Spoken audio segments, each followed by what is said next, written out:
Welcome back after the break. خواتین حضرات، جیسا کہ آپ کے علم میں ہے کہ اس وقت میں سابق صدر پاکستان جناب جنرل پرویز مشرف صاحب کے ساتھ بیٹھا ہوا ہوں اور وہ میرے سامنے تشریف فرما ہے. اور جیسا کہ آپ نے دیکھا کہ ہم نے اپنے اسٹائل کو قطعی نہیں چھوڑا اور کہیں بھی ہم نہیں چھوڑ رہے کہ ہمارے سوالات جو ہیں وہ اصل میں کنفیوژن. دیکھیے، ایک بہترین پروگرام یا بہترین اینکر وہ ہوتا ہے جو عوام کے لیڈر کے بیچ کے کنفیوژن کو دور کرے، اس کو کلیئر کرے. یہ جو بیچ میں بیٹھ کے آگ لگانا ہے اور وہ غلط سوالات کرنا ہے، اس سے کیا ہوتا ہے کہ دوسرا شخص بھی ایموشنل ہو کر کے کوئی غلط بیان دے سکتا ہے. تو ہمیں پبلک کو بہکانا نہیں ہے، اس کو ٹریک سے آؤٹ نہیں کرنا، ٹریک پہ لانے والا کام کرنا چاہیے. تو سر، آپ کا بہت شکریہ ادا کروں گا کہ آپ بہت وقت ہمیں، آپ کا قیمتی ترین وقت ہے. اس وقت آپ بہت تیزی سے مختلف ممالک کا، مختلف شہروں کے، آپ کے میں ابھی دیکھا ہے یہاں پر آ کر کے کس طرح آپ کا ٹیلی فون کا رش ہے، کس طرح کے آپ اٹینڈ کر رہے ہیں لوگوں کو، اور کس طرح سے آپ کے ماشاءاللہ پارٹی ایک ایکٹیو ہوئی ہے. جس طرح میں نے ابھی جو دفتر میں آ کر کے دیکھا، اور جو مجھے خوشی ہوئی اس میں گھستے کے ساتھ ہی وہ یہ تھی کہ میں نے جو ایک بینر دیکھا جس میں پاکستان کا فلیگ تھا، کوئی فلیگ دوسرا نہیں تھا، پاکستان کا فلیگ، اور اس پہ لکھا ہوا سب سے پہلے پاکستان. میں یقین کریں میرا دل خوش ہوگا، کیونکہ میں باخدا ہم نے اس زمین سے پیار کیا، اس ملک سے پیار کیا، اور ہم اس کے لیے جان بھی دے سکتے ہیں. ہماری تھنکنگ ایسی ہے جیسے ایک فوجی کی ہوتی ہے. یہ اور بات ہے کہ ہمیں ایک کلچر جنگ کر وار میں ہم بھی اس کا شکار ہیں، کلچر وار کا جو ہمارے اوپر ہو رہی ہے، جو ہمارے نیبرز ہمارے اوپر اپنا کلچر تھوپ رہے ہیں، بھیج رہے ہیں، اور وہ آ رہا ہے اور ہمارے لوگوں کے اوپر چھا رہا ہے.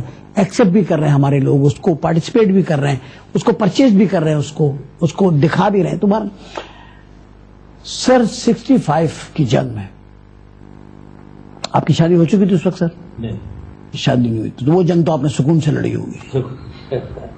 مطلب یہ نہیں کہ گھر کا کوئی فکر نہیں، کوئی کہ یار کو اللہ مالک ہے. ماں کی دعاؤں پہ کتنا بلیو کرتے ہیں؟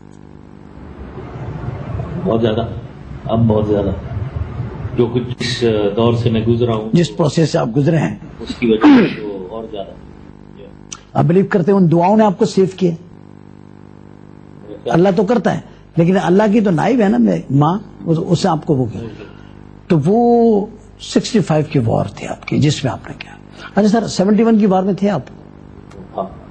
کدھر، کس بارڈر پہ تھے آپ؟ میں یہ باول نگر ایریا اس طرف تھے. اچھا، ادھر تھے آپ. تو یہ جو وارز ہوئی اس میں میڈم نور جہاں نے بڑی قید گائے، اے وطن کے سجیلے جوانوں، اور میں جیسے نے گایا اپنی جان نظر کروں، اپنی وفا پیش کروں، قوم کے مرد مجاہد تجھے میں کیا پیش کروں.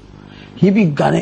اچھا، یہ کہاں تک حقیقت ہے کہ ایسے نغمے جو ہیں وہ جذبہ بیدار کرتے ہیں جنگ میں؟ ایسا ہے سر؟ بہت زیادہ. ہمارے میں بہت زیادہ جذبہ تھا یہ گانے سن کر. تو یہ آپ سنتے کہاں تھے؟ خندق میں بیٹھ کے سنتے تھے؟ نہیں، کہاں ہم ہوتے تھے وہاں جب بھی موقع ملتا تھا. ہمیشہ تو بالکل گولیاں نہیں چل رہی ہیں، تو اس میں جب بھی موقع ملتا تھا ریڈیو ہوتے تھے سب کے پاس، وہ ٹرانسسٹر ریڈیو جو ہوتے وہ ایریل لکھ لے ہوئے، اس کے اندر بیٹھے ہوئے سن رہے. تو ان سے ایک تقویت ملتی ہے، ایک وہ ملتا ہے، جذبہ بیدار ہوتا تھا. اور نہیں، لوگوں میں، عوام میں بہت تھا. جہاں سے 65 میں تو ہم نے شروع کیا تھا کھیم کرن سے. میں آرمڈ ڈویژن میں تھا، کھیم کرن سے شروع کیا، پھر برقی سیکٹر لاہور گئے، پھر ادھر سے سیالکوٹ چاپنڈا گئے. راستے میں لوگ پھول پھینکتے تھے، اور نہیں پھول بھی کھانے میں، گڑ، چنا، کھانے پینے کی چیزیں، لسی لے کر کھڑے ہوتے تھے گاڑیوں کے سامنے آ کر روک کر. اور سیالکوٹ کے لوگوں نے تو پارٹیسپیٹ کیا باقاعدہ جنگ کے اندر. یہ میں نے سنا، میں نے پڑھا ہے سیالکوٹ شہر کے بعد جب اسکول میں پڑھتے تھے کہ وہاں کے لوگوں نے اپنے پیٹ کے اوپر بم باندھ کے تو ٹینکوں کے نیچے لیٹے ہیں، ایسا میں نے سنا ہے. تو یہ جذبہ جلسہ کہاں ہے اس وقت؟ یہ جو لوگ اب سڑکوں پہ مر رہے ہیں اور بلا کسی مقصد کے مر رہے ہیں اور یا مارے جا رہے ہیں، تو یہ جو اس وقت ہمارے ملک کی سچویشن ہے سر، کہ ہم اتنے لوگوں کو ضائع کرتے ہیں. ایوری ڈے 16، 17، 20، 25، 50 آدمی ہمارے جاتے ہیں اور مقصد بھی اس کا کچھ نہیں ہوتا. تو یہ اس بات کے پیچھے اس کا کنٹرول کون کرے، اس کا تعین کون کرے گا؟ یہ کون سے ایسا رانگ ڈیسیجن تھا جس کی وجہ سے سب اندر آ گئے؟ دیکھیں جی، ویلفیئر ہو رہا ہو، لوگوں کا خوشحالی ہو، لوگ خوش ہوں تو ان کا ملک میں سٹیکس ہوتی ہیں اور وہ جذبہ بنتا ہے. بدحالی ہو اور مصیبتوں میں گھرے ہوئے ہوں تو یہ تمام سینٹریفیوگل فورسز، یہ اندرونی طور سے جو ملک کو توڑنے کی کوشش کر رہی ہے، سینٹریفیوگل فورسز جنہیں کہتے ہیں، وہ ایکٹیویٹ ہوتے ہیں. تو پہلے کام ہی لیڈر کا اور حکومت کا ہے کہ خوشحالی لاؤ بھائی. خوشحالی لاؤ گے تو وہ ایک سٹیٹ اس ملک سے محبت کریں گے عوام اور جذبہ ڈیولپ ہوگا. میں تو اس کو اس سمپل طریقے سے سمجھتا ہوں. پیٹرول جو ہے سر، پیٹرول کے پرائس اور پرفیوم کے پرائس سیم ہو گئے ہیں. صحیح بات. کچھ دنوں کے بعد لوگ جمعے کو پیٹرول لگا کر کے جایا کریں گے. صحیح. کہ ایسا مجھے دکھ رہا ہے، ایسا مجھے دکھ رہا ہے.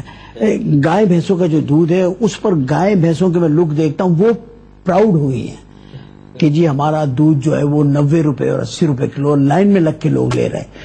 چینی، شوگر، اتنی پاکستان میں پھیلی ہوئی ہے بیماری، اس کے باوجود لوگوں کی اتنی مقدار اس کو کھانا چاہتے ہیں. یہ جو لوگ کھا نہیں پا رہے ہیں، آٹا نہیں ہے، کب سب سے نہیں ہے سر. تو یہ اس سارے اس کے اندر یہ جو لوگوں پہ بم گرنا، لوگوں کی ہلاکتیں، یہ ساری چیزیں، ان ساری چیزوں کے پیچھے آپ کیا سمجھتے ہیں؟ یہ گورنمنٹ کا فیلئر ہے یا یہ گورنمنٹ کی کوئی کامیابی ہے کہ ہم کچھ لوگوں کو تو خوش کر دیتے ہیں لیکن 18 کروڑ لوگوں کی ناراضگی یا خوشی کا نہیں سوچتے؟ صحیح بات ہے. آبویسلی گورنمنٹ کی فیلئر ہے.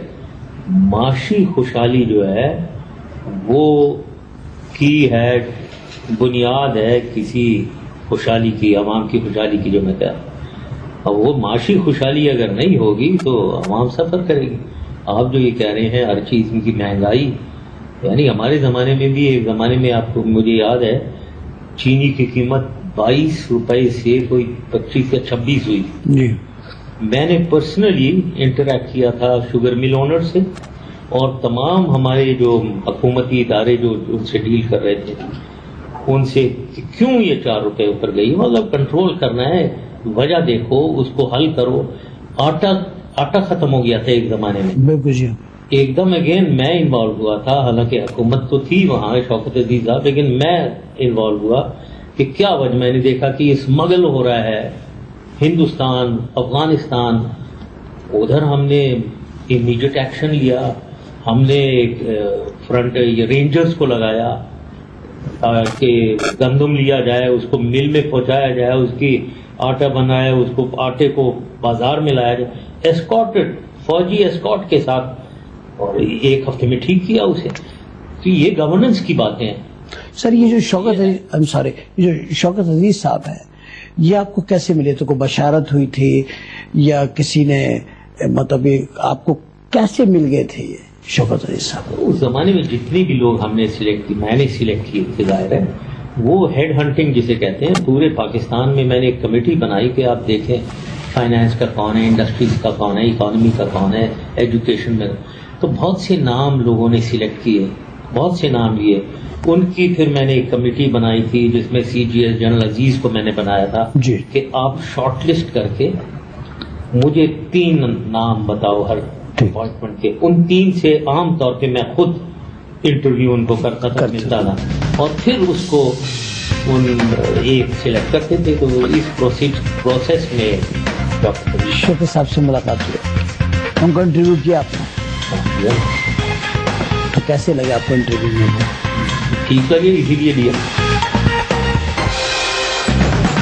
سر آپ کے خیال میں کیا کبھی فنکاروں کی کوئی کچھ ایسے فنکار جو اس ملک سے محبت کرتے ہیں، پیار کرتے ہیں، اگر انہیں بھی کبھی حکومتی کاموں میں استعمال کیا جائے تو وہ کچھ جگہوں پر تو بہت اچھا بریجنگ پارٹ پلے کر سکتے ہیں، ایک برج بن سکتے ہیں؟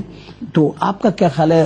آپ آتے ہیں یا آپ تو ٹیچ کرتے ہیں، لیکچر کرتے ہیں، تو آپ اس بات کو مانتے ہیں کہ اگر فنکار آگے فرنٹ رو میں آ کر کے فرنٹ لائن میں اور کچھ ایسے کام کریں، ایسے فنکار جن کے امیج اچھے ہیں، جن کی بات لوگ سنتے ہیں، تو کیا خیال ہے ایسا بھی تجربہ کرنا؟ ہمارے پاس تو میں فخر سے کہنا چاہوں گا یہ عتیقہ اردو ہیں، وہ فنکار ہی ہیں، بہت اچھی میرے خیال میں قابلیت ہے تو اس لیے آگے آئی بھی ہیں، سوشل ورک کرتی ہے بہت اچھا. آپ یہ شو چلا رہے ہیں، زبردست شو ہے، تو آگے آنا چاہیے. لیکن اگر آپ پالیٹکس میں کہہ رہے ہیں، ہاں اگر کسی کی صلاحیت ہے تو بالکل پالیٹکس میں بھی آنا چاہیے.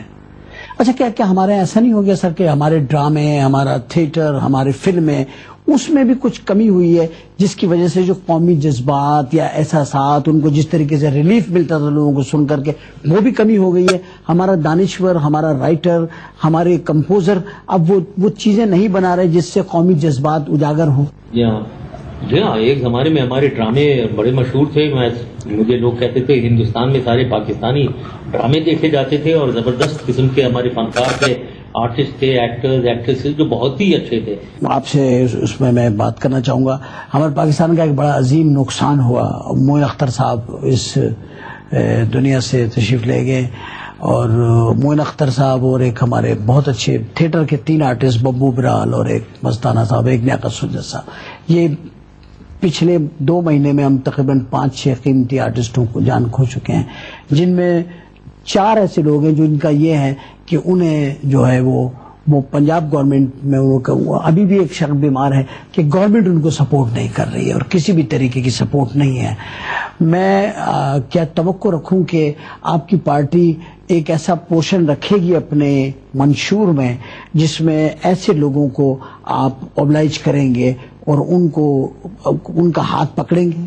ایسا ہونا چاہیے. اور میں تو ہماری حکومت میں تو بالکل، جب میں پریزیڈنٹ تھا تو ہمیشہ کچھ فنڈز ہوتے ہیں جو پریزیڈنٹ کے پاس ڈسکریشن پہ ہوتے ہیں، پرائم منسٹر کے پاس اور بھی، تو اس کو ہم نے کئی دفعہ استعمال کیا. ایز لانگ ایز ڈیزرونگ لوگوں کو بالکل مدد کرنی چاہیے، اور فنکاروں کی بالکل. یہ مہدی حسن کی میں نے مدد کی ہے، اور بہت سے لوگوں کی مدد کی ہے. ابھی کیا ڈیٹیل میں کیا جائیں، بہت سے فنکاروں کی فائنینشیل مدد میں نے کی ہے. یہ تو بہت ہی آفیشلی کیا آپ نے، اور اس کو ان آفیشلی بھی اپنی طرف سے. اللہ تعالیٰ آپ کو اس کی جزا دے گا انشاءاللہ تعالیٰ. اور آپ، اچھا سر، ایک بہت ہی خوبصورت سی بات آپ سے پوچھنا چاہتا ہوں، اس سے ساری باتوں سے ہٹ کے گھریلو زندگی کیسی گزری؟ کیونکہ آرمی افسرز جو ہوتے ہیں، کیونکہ میں نے بتایا میری بھی لاز جو آرمی میں ہی ہیں سب لوگ، تو ان کا، میری جو مدر ان لا تھی ان کا بھی یہی پرابلم کہ بھئی گھر میں وہ کم پوسٹنگ کبھی یہاں ہو گئی، سامان بنا ہوا رکھا ہے، ادھر کی پوسٹنگ ادھر لے کے بھاگے، ادھر کی پوسٹنگ. تو جو ہماری بھابھی ہیں وہ ان باتوں سے، ایک گھر کا جو ماحول ہوتا ہے وہ ایک خاتون جب اپنا آشیانہ بنا لیتی ہے تو اس میں سیٹ اپ ہو جاتا ہے. تو کبھی اس پہ کوئی ایسی آپ کی وہ رہی ہے ناراضگی بھابھی کی کہ بھئی یہ کیا ہے، ابھی سیٹنگ ہوئی ہے، ابھی سیٹ اپ ہوا ہے تو پھر سامان اٹھاؤ اور پھر چلو ادھر؟ ایسے دور سے تو آپ جوائن کیے تھے آرمی ایز اے کیپٹن، آپ نے آرمی جوائن کی تھی؟ نہیں، کیڈٹ کے بعد سیکنڈ لیفٹیننٹ بنے، اور جو نیچے سے وہ بالکل رینکر جو ہوتے ہیں ایک طریقے سے، اگر آپ کہاں لاسٹ پہ بھی آپ آئے ماشاءاللہ. تو بڑی اسٹرگل آپ کی ہوئی ڈیفینیٹلی.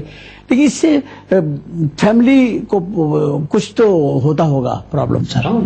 میریڈ لائف خاص طور پہ شروع میں اپ ٹو میجر مشکل ہوتی ہے. جتنا رینک بڑھتا رہتا ہے اتنی فیسلٹیز کچھ ملتی ہیں. لیفٹیننٹ کرنل بن گئے تو گھر ریزروڈ گھر اکاموڈیشن ملتا ہے. میجر کیپٹن ہے تو آپ کی شادی ہوئی بھی ہے تو آپ ویٹنگ لسٹ پہ بیٹھے ہیں، بیوی کہیں ہے، خود آپ کہیں پہاڑوں میں ہیں، تو پتھر ہوئے. انہیں دنوں کی میں بات کر رہا ہوں، وہ کیا فیلنگ ہے؟ بھابھی اس میں ناراض ہوتے ہیں؟ اپنا ایک جام ہوتا ہے. میں یہ کہتا ہوں، میں تو جب میں پیچھے دیکھتا ہوں اپنی زندگی کو کپتانی میں اور میجر میں، بڑی اچھی زندگی تھی، بڑے خوش تھے، بہت خوش تھے. شادی سے پہلے نہیں، شادی کے بعد جو دل کی بات ہے کہ شادی سے پہلے آدمی ہوتا خوش ہے، ویسے آپس کی بات ہے. بالکل خوش، بہت زیادہ خوش ہوتا ہے، کیونکہ